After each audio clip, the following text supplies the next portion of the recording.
So you're trying all different kinds of things. Maybe you're writing to people, maybe you're turning up at university events, looking to meet with people that are working in technology, but maybe you find that nothing's working. And deep down, what you fear most of all is that nobody really cares what you have to say as a medical student. Now, trust me, I've been in that position. I speak to lots of students on a regular basis that are looking to find their way into health tech. I think particularly amongst medical students, there are increasing numbers that are looking to alternative careers outside medical practice for lots of good reasons, which I'm not going to go into in this video.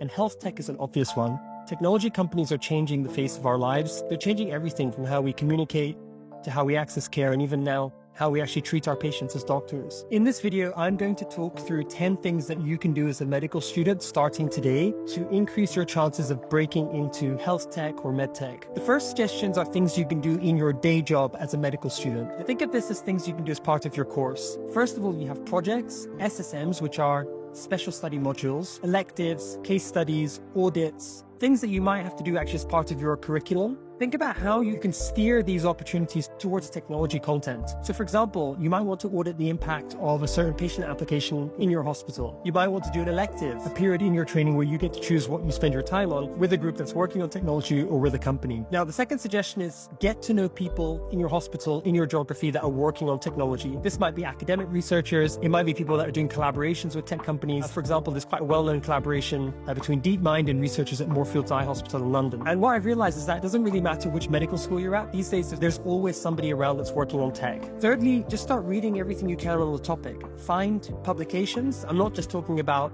traditional mainstream publications, but look for Substacks, look for Reddit threads, look for anything where you can find good quality content and just read as much as you can. Set aside some time, and these days you can usually engage with the authors on Twitter and other platforms. Fourthly, I would say use your time, use your free time, your holidays to do some courses. You might also be able to squeeze these in during term time. Relevant courses could be anything related to technology that gives you a sense of the skills, of the nuts and bolts of what is involved in actually building tech products and tech companies. So for example, you might want to do something on coding. You might want to learn how to design using tools like Figma. You might want to learn the basics of data engineering or data science. And all of these are available on YouTube and Udemy. So I would really encourage you to take a good look. And for less than about 15 or 20 pounds, you can usually subscribe to an amazing course where you can get the basics done pretty quickly. This just gives you more tools to understand what's going on. As you interact with products, when you see companies, you can start to piece together, what actually went into building this product. One particular one that I want to mention, which I think is really good because as a medical student, you probably have some good content knowledge, is copywriting. Now, copywriting is not actually something I understood until quite recently, but it's the art of creating written text on the internet or for a product. This can be used as a growth strategy in terms of search engine optimization. So writing things in a certain way, including keywords that people will be searching the internet for. If you can copywrite well, this is like a superpower. And it's the kind of thing that basically every startup always needs help with. So if you're finding that you're reaching out to startups and you don't really have anything to offer, learn a skill. Now, learning copywriting is probably easier than becoming a developer. I don't want to put you off trying to become a developer. The point is you can get started with copywriting much more quickly, and then you can weave it in with your content knowledge as a medical student. And that's a great way to make yourself attractive to tech companies. Now, the next bucket of things are those that you can do outside your core time at medical school. This might be stuff that you need to do in your vacations. And this brings me to number 5, which is internships. Sometimes these are advertised, sometimes you have to create them. Basically, what you're trying to do is to get some work experience in a technology company or a startup. This could include writing to senior leaders or the founders at the company, reaching out to them on Twitter, on LinkedIn, basically just coming at them from every direction you can now that you're armed with some content knowledge or you have some hard skills that you can offer, and trying to find a way to be useful to them. If you're not getting any traction, you could even write a blog post or a piece of content for them and send it to them in your message and say, hey, I pulled this together for you. Feel free to use it. I'm looking for an internship at a tech company. This is an example of my work. Are you interested? Now, that's much more interesting email to get as a founder than someone who's just like, oh, I'm interested in health tech, and it hasn't actually got anything to show for it. Number 6 is working your network to try and find job opportunities in startups. If you comb through your network, especially when you start looking at second-degree connections, so those are connections of your connections, you'll probably find someone somewhere that's working in technology. What can you do to get a warm introduction to them? Now, the next suggestions are my favorite ones. These are what I call permissionless approaches. And I think these are really important. So whatever else you're doing, I think you should do a bit of this as well. And at this point, I recommend you check out my video on permissionless careers, which is really relevant to this point and goes into some detail about the importance of building and creating content online and creating an audience for your ideas. So that brings me to number 7, which is create content. That could be writing, creating videos, or starting a podcast. I want to give a shout out now to 2 medical students, now junior doctors, Ams Chowdhury and Abdul. They started the Scrubbed In podcast. Another example is Raja from That Medic Network. So these folks have basically built small media companies around their interests.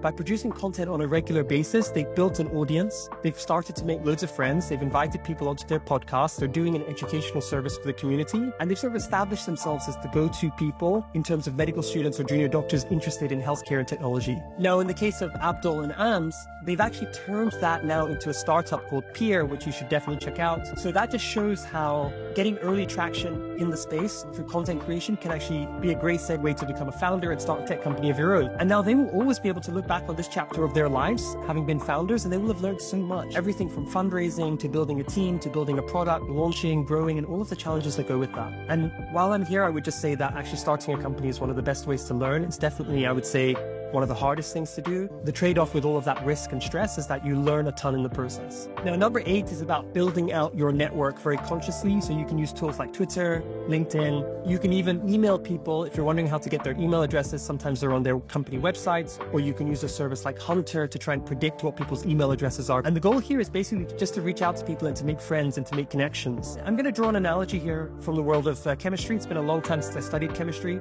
Basically, what you're doing is increasing your surface area, and you're creating more opportunity for collisions, for conversations, for messages, for opportunities. If you post something where you're asking for help, more people are likely to see it if you have more connections. That's just how these things work. Number 9 is about communities, and I'm talking about online communities. So you can join existing communities. Within health tech, there are a bunch. I'm just going to name one here, which is One Health Tech, particularly focused at underrepresented minorities in health tech.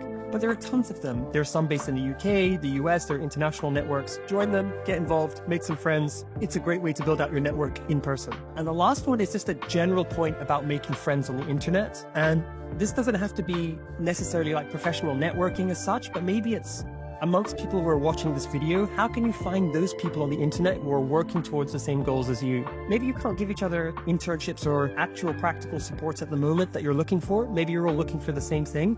But what can you do as peers to actually support each other, to share resources, to encourage each other? And actually, one thing I want to say about this whole process is that it might take a long time to start getting some traction. As soon as you've got that first break, as soon as you've got that first internship, or you've published your first piece, or you've learned your first set of skills, then you've got something to talk about as you're looking for your second. And the truth is that the second one is always easier than the first, and so on and so forth. And before you know it, you'll have a great portfolio of experience and a bunch of things that you can point to. And I've seen some medical students recently get to that phase where now they actually have some really good opportunities and really good experiences behind them.